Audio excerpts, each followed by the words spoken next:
It's terribly simple, he said. The way we ended up talking about it was because I said that to ask questions about one's past is a bunch of crap. His tone was firm. I felt there was no way to make him budge, so I changed my tactics. Is this idea of not having personal history something that the Yaquis do? I asked. It's something that I do. Where did you learn it? I learned it during the course of my life. Did your father teach you that? No. Let's say that I learned it by myself, and now I'm going to give you its secret so you won't go away empty-handed today. He lowered his voice to a dramatic whisper. I laughed at his histrionics. I had to admit that he was stupendous at that. The thought crossed my mind that I was in the presence of a born actor.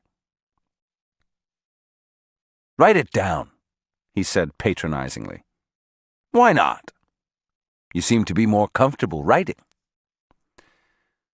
I looked at him, and my eyes must have betrayed my confusion. He slapped his thighs and laughed with great delight. It's best to erase all personal history, he said slowly, as if giving me time to write it down in my clumsy way, because that would make us free from the encumbering thoughts of other people. I couldn't believe that he was actually saying that. I had a very confusing moment. He must have read in my face my inner turmoil and used it immediately. Take yourself, for instance, he went on saying. Right now, you don't know whether you're coming or going. And that is so because I have erased my personal history. I have little by little created a fog around me and my life. And now, nobody knows for sure who I am or what I do. But you yourself know who you are, don't you? I interjected. You bet I don't, he exclaimed, and rolled on the floor, laughing at my surprised look. He'd paused long enough to make me believe that he was going to say that he did know, as I was anticipating it. His subterfuge was very threatening to me. I actually became afraid. That is the little secret I'm going to give you today, he said in a low voice. Nobody knows my personal history. Nobody knows who I am or what I do. Not even I.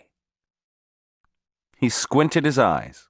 He wasn't looking at me, but beyond me, over my right shoulder. He was sitting cross-legged, his back was straight, and yet he seemed to be so relaxed. At that moment, he was the very picture of fierceness. I fancied him to be an Indian chief, a red-skinned warrior in the romantic frontier sagas of my childhood. My romanticism carried me away, and the most insidious feeling of ambivalence enveloped me. I could sincerely say that I liked him a great deal, and in the same breath, I could say that I was deadly afraid of him. He maintained that strange stare for a long moment. How can I know who I am when I am all this? He said, sweeping the surroundings with a gesture of his head. Then he glanced at me and smiled. Little by little, you must create a fog around yourself.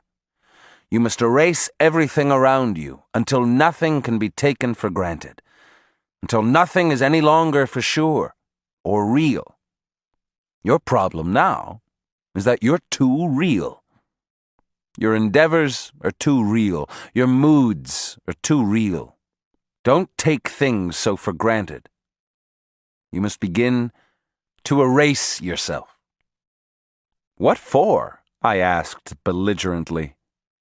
It became clear to me then that he was prescribing behavior for me.